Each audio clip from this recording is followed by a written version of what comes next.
Bonsoir Mathieu Sapin. Bonsoir Mélanie. Vous êtes dessinateur, auteur de BD à succès, vous êtes réalisateur aussi. Vous étiez juré de ne pas recommencer, de passer à autre chose après avoir publié 2 albums sur François Hollande. Eh bien c'est raté, puisque vous replongez en politique avec cet album 6 comédies françaises, voyage dans l'antichambre du pouvoir, passionnant, plein d'humour. C'est chez Dargaud.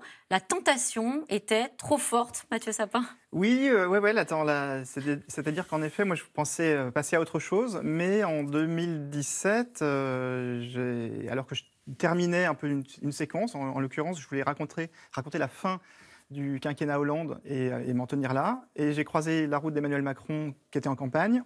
Et notamment, je l'ai croisé à un moment un peu particulier puisque c'était les débats de l'entre-deux tours. Et donc, je faisais quelques pages pour la revue, enfin pour le journal Libération. Et puis, j'ai replongé. C'est-à-dire que j'ai croisé le candidat et puis il m'a parlé de bande dessinée et tout. Et puis, j'ai commencé à prendre des notes et puis peu à peu, je me suis rendu compte que j'avais un nouvel album qui se faisait malgré moi. Oui, alors vous faites votre style, finalement, c'est de la BD reportage, puisqu'on suit votre personnage et vos pérégrinations au cœur de l'Élysée, au plus près d'Emmanuel Macron. Ces derniers jours, d'ailleurs, le président est plus que jamais en première ligne dans l'actualité. Est-ce que c'est un bon personnage de BD ? Alors au début, je ne pensais pas, justement, parce que avant de le croiser, je trouvais qu'il y avait un côté un peu lisse, un peu peut-être ennuyeux, inintéressant. Et puis, en le rencontrant en vrai, je me suis rendu compte qu'il y avait des aspects beaucoup plus intéressants, justement le côté séduisant, séducteur et puis clivant aussi. Et puis, en plus, mon bouquin s'articule, le sujet de mon livre, c'est vraiment la mise en scène du pouvoir. C'est vraiment ça qui m'intéresse, montrer les coulisses, montrer comment la politique se fabrique et la communication se fait. Et dans le bouquin, je fais des parallèles aussi historiques. Donc, j'essaye de vraiment montrer comment on met en scène le pouvoir. La communication d'Emmanuel Macron est verrouillée, millimétrée. Comment est-ce qu'on fait, justement, pour convaincre un président ? Alors moi, mon arme absolue, mon super pouvoir, c'est le temps. C'est-à-dire que j'ai du temps. Je fais de la bande dessinée. Je ne suis pas dans un média traditionnel qui joue sur la rapidité, sur l'instant.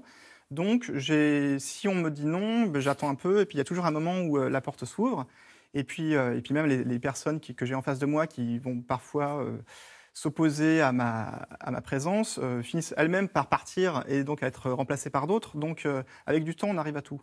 Vous décrivez un Macron séducteur. Très vite dans votre livre, c'est page 8, il y a cette bulle. J'ai l'impression que ce type aurait pu me faire signer un emprunt sur 50 ans pour acheter une Jaguar, toute option. Bon, je ne sais pas trop ce que je ferais d'une Jaguar. Oui. Vous avez résisté à la Jaguar ? Oui, non, j'ai toujours pas de Jaguar, mais c'est vrai que je me posais la question avant de le rencontrer, comment il avait réussi à agréger autour de lui toute cette équipe et toute cette énergie, sachant qu'il était inconnu quelques mois auparavant. Et j'ai mieux compris en l'observant de près comment on arrive à emmener des gens.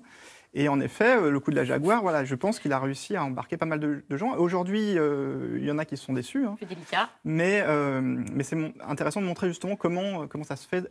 Parce qu'il y a l'image publique, l'image qu'on voit à la télévision, puis il y a l'image privée qui est aussi intéressante. Demain, Emmanuel Macron parle à la jeunesse par l'intermédiaire du média Brut, qui est diffusé sur les réseaux sociaux. Votre BD, c'est aussi une façon finalement d'intéresser davantage la jeunesse à la politique ? Oui, alors c'était pas le but, mais je m'aperçois que moi je fais aussi beaucoup de bandes dessinées justement pour la jeunesse, donc j'ai un peu un trait qui s'y prête et qui est très apprécié par tous les âges. Mais je me suis rendu compte que des albums comme celui-ci ou d'autres que j'ai fait par le passé sont lus par des enfants, des ados, et tant mieux s'ils peuvent s'éduquer à la vie politique et aussi à comment se fabrique la politique. Ouais. Dès le début de la BD, vous vous posez la question de la fascination du pouvoir. Comment aussi y résister ou ne pas franchir la ligne rouge.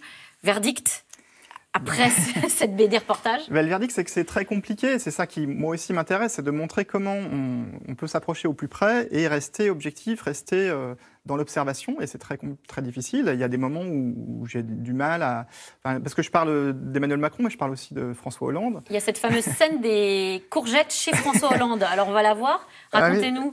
Non, mais j'étais donc...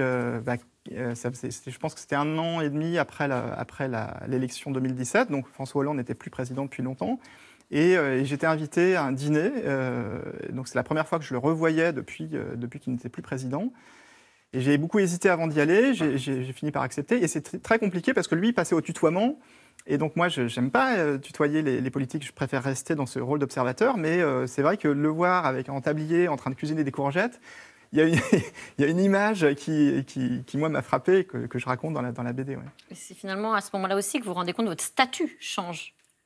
Oui, alors je parle de ça, de comment